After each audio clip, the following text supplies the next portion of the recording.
Hello everyone, so we continue with our ultimate summary of the cardiovascular system, the high yield case scenarios.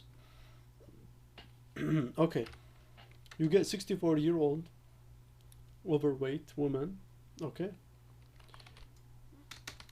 obese woman on lisinopril, hydrochlorothiazide. What's the best next step? They're asking you. Okay, so they're lisinopril, hydrochlorothiazide, blood pressure is controlled. Okay, and has a dry cough. What's best next step? You want to stop lisinopril. I mean, it's easy. Other questions, because discontinuing usually stop the cough within 1 to 4 weeks. Okay, so you can change it to ARBs, would be a good idea. Sacubitril as well does the same thing, so you want to watch out for that. All right, another case scenario: you get 70-year-old man come in with hollow systolic murmur, EF 35%. So what does that make you think of? What's the next step in management? Okay,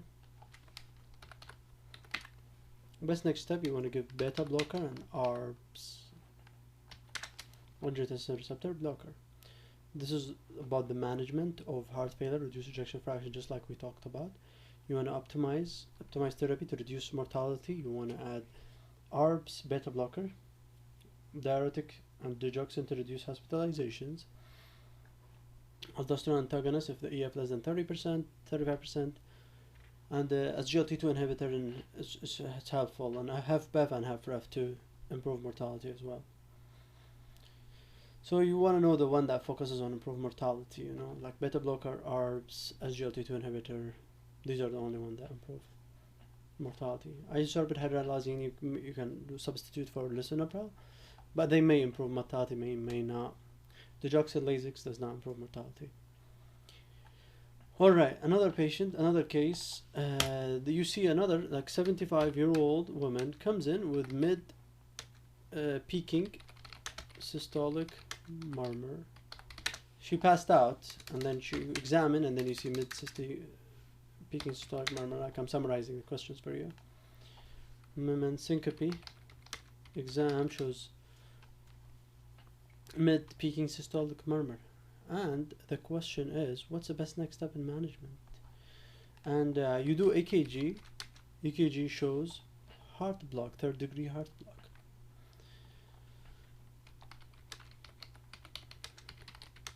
So the question is, now the best next step, what to do? Do you fix the aortic stenosis, or do you fix the heart block? How do you know which one is the most important thing? What would you do? Okay, so this patient, because of there is high degree heart block, you want to do pacemaker, and then you can deal with the aortic stenosis. So heart block precedes the aortic stenosis. That's an idea. Another case idea that would be, like, let's say 20-year-old man comes in for abnormal EKG, right? And they give you a picture of the EKG and they have chest pain, right? And then the question is, what would you do for this patient? And they give you a picture of the EKG. You look at the EKG, okay? So what do you see on the EKG? You see Wolff Parkinson-White syndrome, You see the PR interval, like total PR interval, short PR interval, and slurred. It's called. They describe the EKG is called short PR interval, and slurred upstroke of the QRS, which is called the delta wave. Okay. So what would you do, like the best next step for this patient? This patient, you want to do exercise EKG.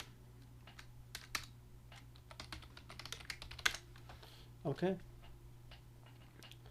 So this patient, exercise EKG can be performed as non-invasive, and or you can do electrophysiology study. So why do you need that?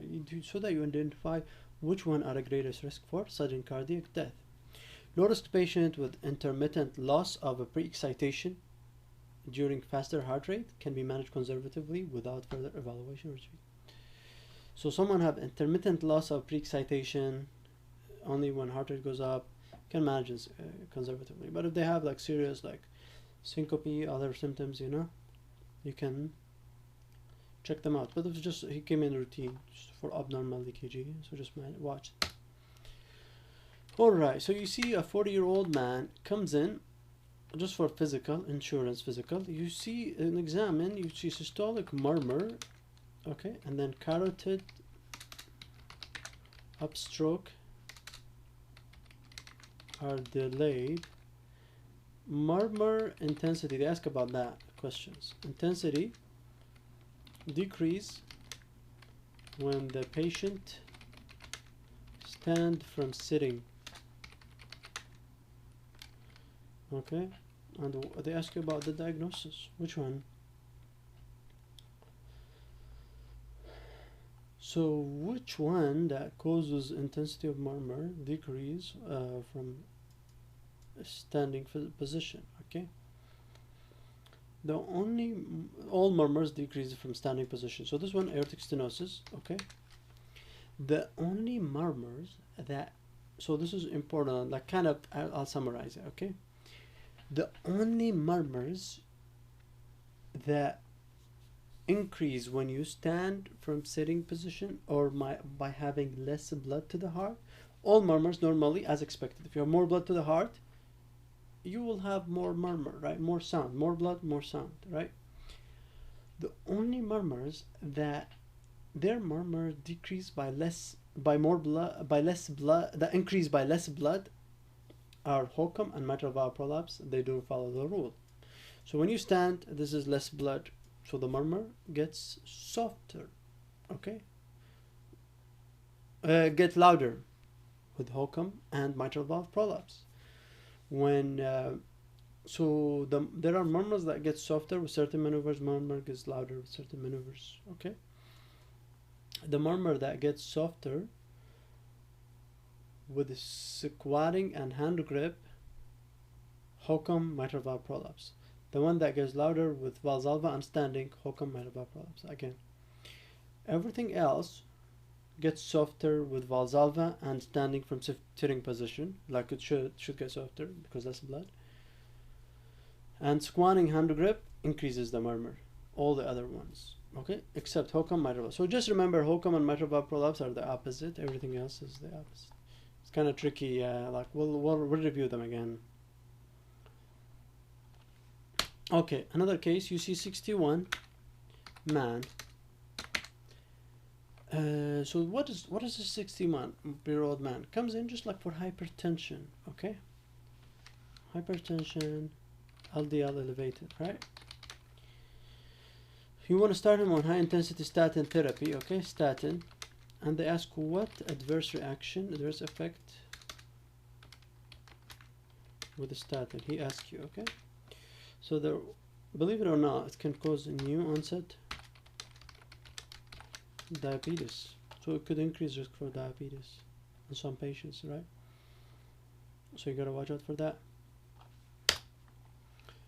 All right, another case scenario. You see 57-year-old woman, okay, comes in with fever, and then you do blood culture. Blood culture. What does blood culture shows? Blood culture shows Enterococcus fecalis, susceptible to ampicillin and gentamicin. And and then you do echo. There is a still murmur, decrescendo type murmur. You do echo, there is 0.7 millimeter mobile mass. Echo shows 0.7 millimeter mobile mass. And the question is, what's our diagnosis?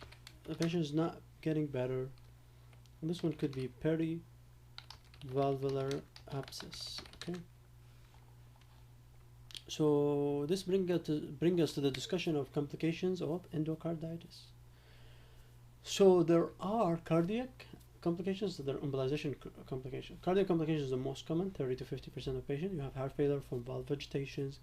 perivalvular abscess, aortic valve is the most common, and pericarditis. The embolization could cause stroke, blindness, central nervous system to the extremities, can cause ischemia, gangrene, arthralgia, could cause pulmonary emboli, right-sided endocarditis, could cause splenic or renal infarction as well. So these are complications of endocarditis. All right, let's do another case. Also, I think we got another young guy, 24, came in with palpitations, okay? And they give you a picture of EKG. EKG shows short PR interval and slurred upstroke of QRS. We just discussed it, right? What does that mean? This means it's Wolff-Parkinson-White syndrome, right? So they were asking you, what could happen during episode of palpitation? What is happening during palpitation? Because these are young patients and you could save their life, you know. So you gotta know about these things. What could happen? Regular, narrow, QRS, complex, tachycardia, okay. So this could happen, you know, regular, narrow, complex tachycardia. Alright.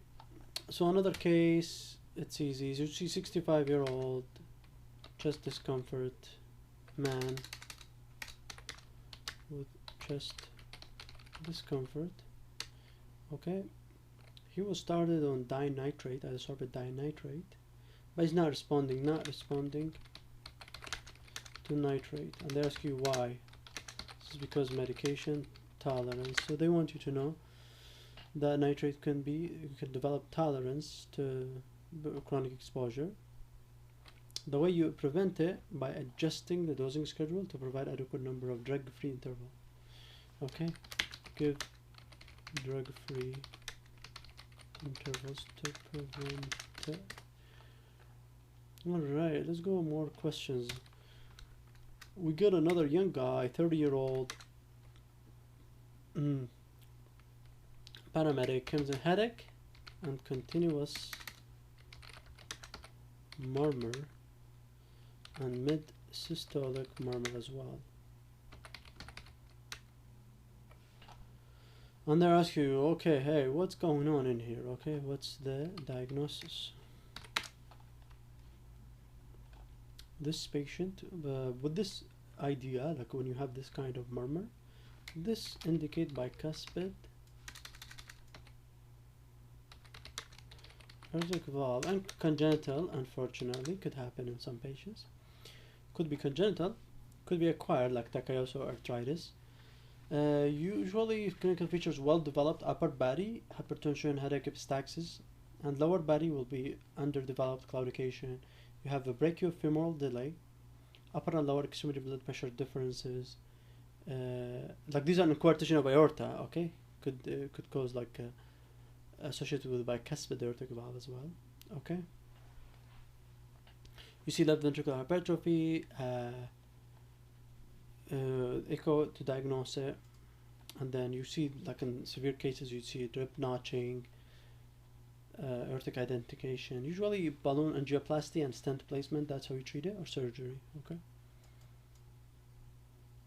This is coarctation of aorta. You could have like a bunch of things associated with that.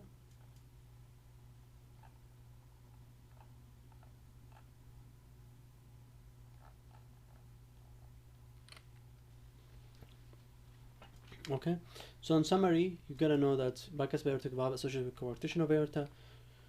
Coarctation of aorta, clinical features. There are 2 questions about it. It's kind of interesting. Okay, now we got another case. You get a 52-year-old, came in with dyspnea, okay, man, woman, and an EF 25%, right? And so you do echo's not changed. What affect management? What EKG finding affect management? Because they want to discuss something very important here.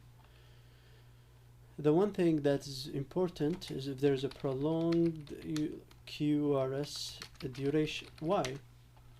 Because there is indications for cardiac resynchronization therapy can be helpful. Okay.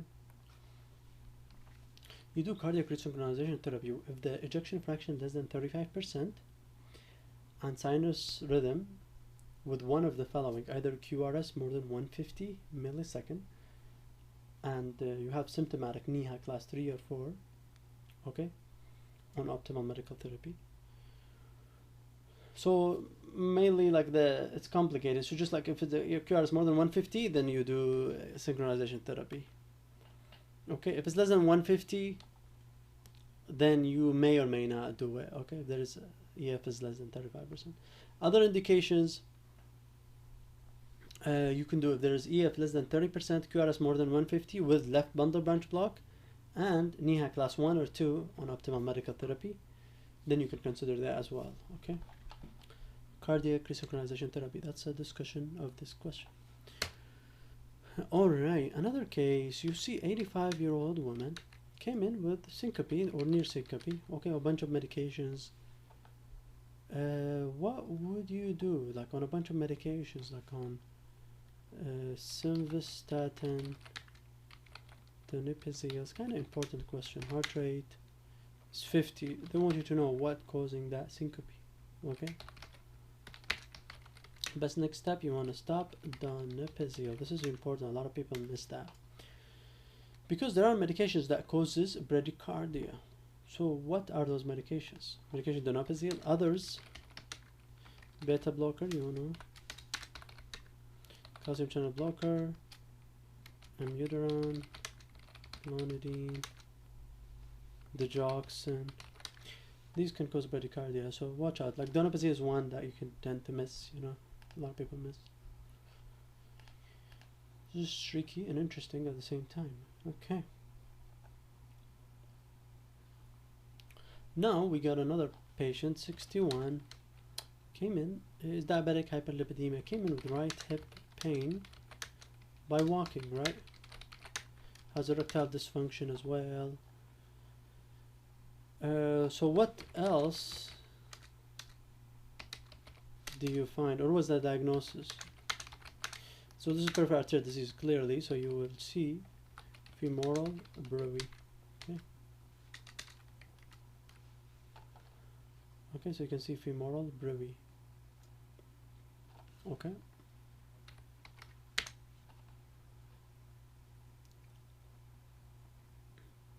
So other features like peripheral arterial disease is important, so you want to know it can be caused by diabetes, hyperlipidemia, hypertension, smoking.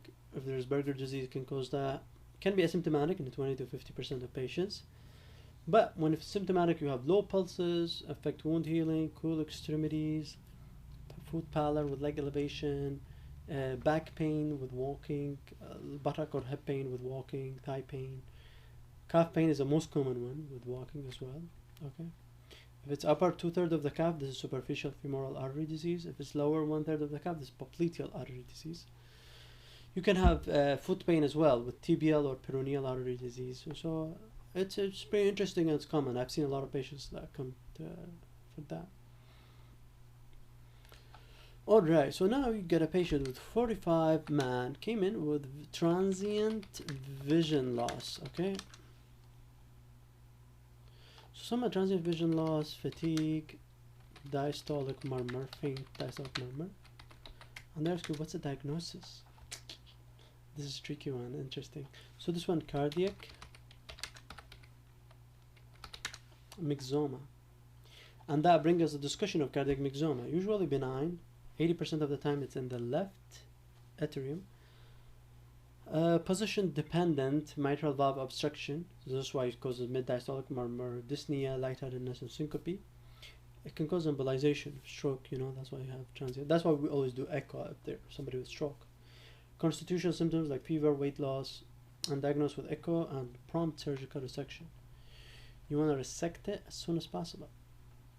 Alright. Another interesting case, you see 77-year-old man with syncope, right? Previous episode, 4 months ago. 4 months ago, same thing happened. So you see syncope is spread out like every 4 months or so. So how do you diagnose that? That's tricky, right? It's not like you can do 24-hour monitor and then you just take care of it. So this one you want to do implantable loop recorder. You check, you can go several months just to check if where is the arrhythmia. You know, you can save his life. So that brings us to the discussions, the types of monitoring, okay? If someone is seriously life-threatening cardiac arrhythmia, you do in-hospital telemetry. If someone has frequent episode of syncope, like more than once a week, so you want to do ambulatory Holter monitor, like for 24 hours, 48 hours. Somebody have frequent, like every day or so. If someone have syncope-free interval, like less than like once or twice a week, twice a month, okay, once a month, you do external looped recorder. But if someone have infrequent syncope, like every few months or so, like once or twice a year or so, then you do implantable cardiac recorder. That's kind of the guidelines to manage that patient.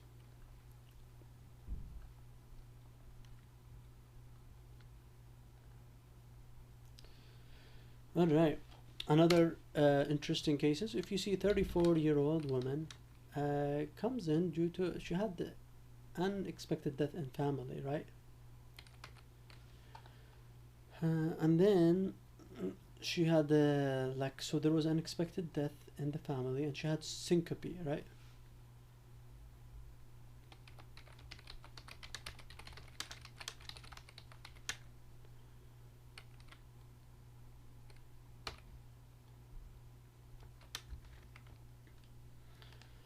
And so that she has unexpected death in the family, and then you have the QT on EKG. You usually do EKG, she came in for routine.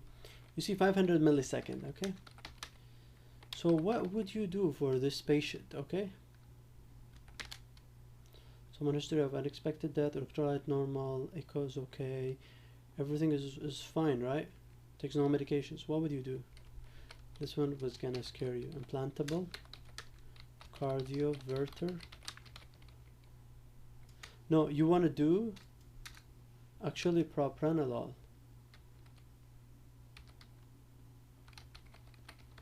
This one, because it's long QT, so you want to do defibrillator only if they have syncope, you know. But this one, you just treat with a propranolol, beta blockers, so that you know it's recommended for congenital long QT, reduce symptomatic arrhythmia and reduce sudden death.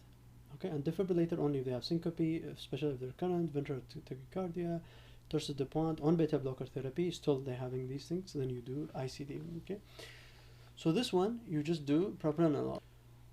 So that brings us to very important discussion. What are the causes of congenital long QT prolongation? Could be electrolyte, like hypokalemia, hypocalcemia, hypomagnesemia, calcium, magnesium, potassium. Medications like macrolide, azithromycin, fluoroquinolone, antipsychotic, TCA, SSRI. That's why one time I had a patient with positive blood culture, gram negative, okay, and then taking a bunch of antipsychotics. So this is how I became careful. Oh, it could cause long QT, could cause death. You know, this is serious stuff. So you gotta watch out for that. Antipsychotic, TCA, SSRI, opioid like methadone, oxycodone, antiemetics like Zofran, Grunsetron, antiarrhythmic quinidine, procainamide, flecainide, amiodarone, sotalol. These help cause of long QT. Zofran as well. We use that a lot. Always, like sometimes I look at the EKG before I start it, just see, you know, anything can happen. So that's why you gotta be careful. There are inherited syndromes like autosomal recessive and autosomal dominant. Okay, so this is the long QT syndrome. It's important high yield. Okay, electrolyte low, correct electrolytes. You know. All right, another case. You have 30-year-old man comes in with short systolic murmur.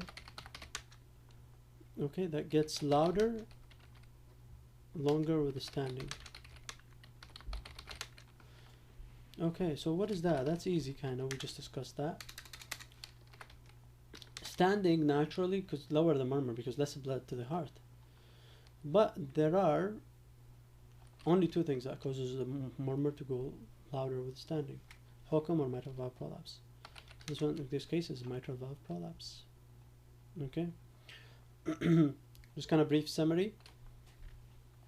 The things that get louder with Valsalva and standing: HOCM and mitral valve prolapse, and get softer with squatting and hand grip. All the other murmurs gets softer with hand, gets all the other murmurs, gets louder with hand grip and squatting, you know. You can Google the Russian dance, like usually they squat and hand grip. This gets the thing louder, all the other murmurs. And standing and Valsalva get them softer, you know. Except Hocum and MVP, they work in different rules. Alright, let's do 3 more questions. We have a patient who's 71, comes in with lightheaded, okay, and there's a, you see, 3rd degree heart block, okay, 3rd degree heart block, and they ask you what is the best next management. You do a pacemaker. Okay, this question is easy, but that brings us to the discussion, when do you do a pacemaker? If there is advanced 2nd degree heart block for more than 2 consecutive P waves. If there's Mobitz type 2 2nd degree heart block, symptomatic or asymptomatic doesn't matter. Mobitz 1, it's less risky, so only if symptomatic you do that. Okay. If there is sinus bradycardia, heart rate less than 40, you want to do. I had a patient like in her 89 or something, heart block is low, but then the cardiologist like kind of had to decide, do you do pacemaker or not? That's tricky, you know. If there is exercise chronotropic incompetence, like if their inability to achieve 85% of age predicted maximum heart rate, then you do need pacemaker. Okay.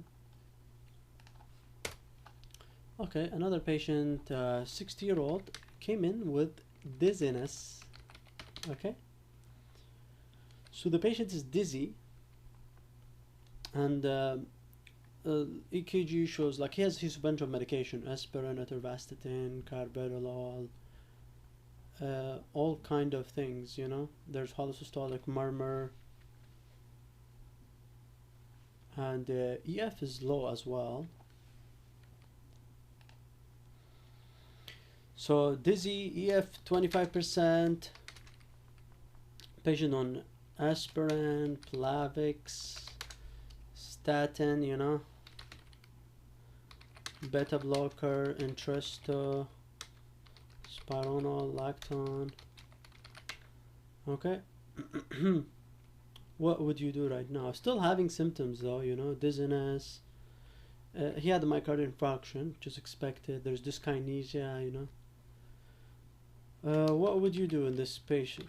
In this patient, you can do ICD, implantable cardiovascular defibrillator. And that brings us to discussion, when do you do ICD? For primary prevention, if there is patient have myocardial infarction, EF less than 30%, you can do that. Or if someone have a class 2 or 3 symptoms with EF less than 35%. Okay, this is primary prevention. Secondary prevention, if there is somebody have prior ventricular fibrillation and stable VTAC without reversible cause. If somebody have prior sustained VTAC with underlying cardiomyopathy, you want to do ICD, okay? These kind of things. Alright, let's do our last question. So you see 23-year-old young guy, holosystolic murmur at 4th intercostal space. And they ask you about diagnosis. That's easy, you gotta remember that. This is just like pure memorization. This is VSD. And that brings us to the discussion, what murmurs causes holosystolic murmur? There's only 3 things that cause holosystolic murmur. Mitral regurg, heard at the apex or radial to the axilla. Tricuspid regurg, heard in the 2nd and 3rd intercostal space. 2nd and 3rd, you know, here, closer. And then increases with inspiration. And then VSD, heard in the 3rd and 4th intercostal space. And usually loud, accompanied by thrill as well, okay? So this is the holosystolic murmur. Alright, so let's do a quick recap. We talked about VSD murmur. When do you do ICD? When you do pacemaker? Merhaba, prolapse murmur. How do you treat long QT with propranolol? Plantable root precordial syncope. How do you manage syncope? How do you manage myxoma? We talked about femoral bruit, peripheral artery disease. We talked about donepezicos bradycardia. We talked about QRS, helpful in management of heart failure. Bicuspid aortic valve, we talked about that. Medication tolerance. We talked about regular neurocomplex tachycardia. It's a complication of Parkinson-White syndrome. And we talked about valvular abscess complications, nuance of diabetic with statin. We talked about exercise EKG for Parkinson-White syndrome. We talked about pacemaker again for third-degree heart block. Beta blocker are for heart failure. Stop lisinopril if there is a cough. High risk of medication toxicity with antiarrhythmic.